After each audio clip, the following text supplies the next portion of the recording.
Welcome to another episode of the Hack Engineering Hillman Imp Restoration. A little bit of a hiatus from the build, but actually now we've really started cracking on and everybody's on board. So we're doing 1 hour a week with sort of everyone at Hack Engineering pitching in to hopefully get this thing built so we can go to some shows coming up in the foreseeable future. So heading across the workshop, we have got Ben. Ben is on engine today. What are we doing? Just a bit of a clean up, and we've got throttle bodies, just kind of all the ancillary bits sit around it, alternator, starter motor, bits like that, just working out kind of where everything sits so that we basically don't forget once it's time to put it together.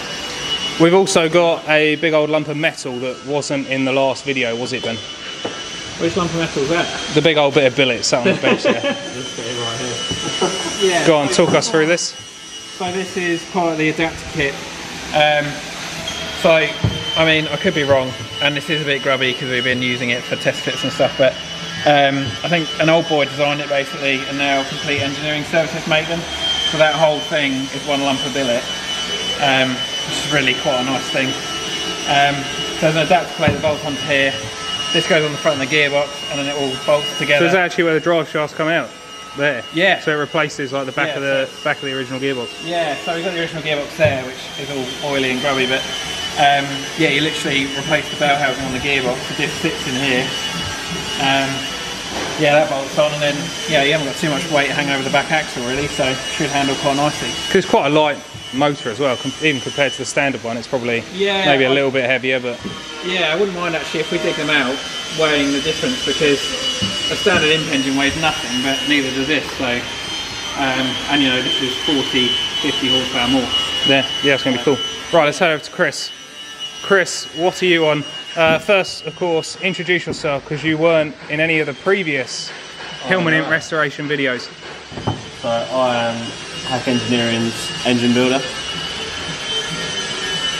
doing throttle bodies.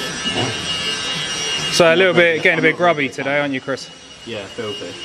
You can't apologise because it's a one-shot wonder. There's no editing involved in this, Chris. It's Chris on throttle bodies, just cleaning them up. Pretty grimy from what's the bike on? BMW. 72,000 miles. Yeah. So yeah, it's definitely going to be pretty full of road grinds. We're giving everything a bit of a clean, ready for the dry build, aren't we? Yeah, hopefully. Just hope it's all nice inside as well. Yeah, I don't think we want to look too deep in case we find something we don't want to see. It worked before, it'll work again. It purred like a kitty. If anything didn't work, then we will take it apart. Yeah. Problem is, being where we are, we can't take anything apart without doing something stupid to it. So if we can, in our own little, you know, world, just leave this alone, it'll stay. It ran fine. It will be fine. And it won't get a turbo put on the side of it, or They just fell off. yeah, it is. All the rubber's a bit perished on this thing. I think it's going to be a bit of a. I mean, the beauty of it is, rather than trying to find new old stock imp bits that are non-existent, we just bring our local BMW dealer where we get all our parts from anyway, and it arrives next day pretty much. So we've already done that with a few bolts and bits and bobs to get this all together. So Mega. yeah. Oh, the throttle bodies are coming out now. Then. Right, let's go see what the cause of all that noise is. So heading next door to the dirty workshops. We can't be making a mess near all these lovely engines. Right, so we're heading next door, and I cannot hear a thing. So we have got Taite. Right, this is young Taite, the Hack Engineering apprentice. What are you up to under here, Taite? Jesus, Luke! Why don't you make a bit more noise? Right, what are you up to? And what have we found so far? Is there much rust under this superb example? Nothing structural, only a little bit of surface rust, which is coming off nicely. Nice. And of course you weren't in any of the previous imp videos either, so who are you? I'm Taite, and I'm the new apprentice at Hack Engineering. Boom.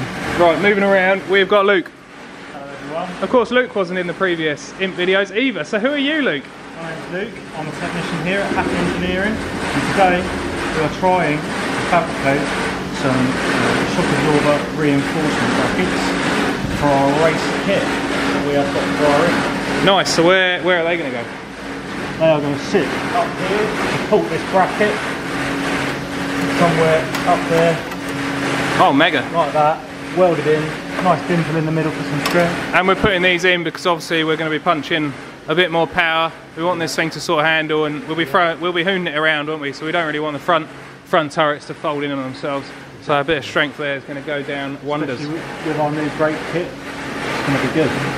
Yeah, and in here is what I'm up to today, is the steering rack. So we're using the original suspension and steering. We've got aftermarket coilovers to go on it. So all the bits are in the hot wash at the moment, and we'll pull them out and put it all back together. But until then, catch us next time, which will be next week for the next little episode of Progress. See you later.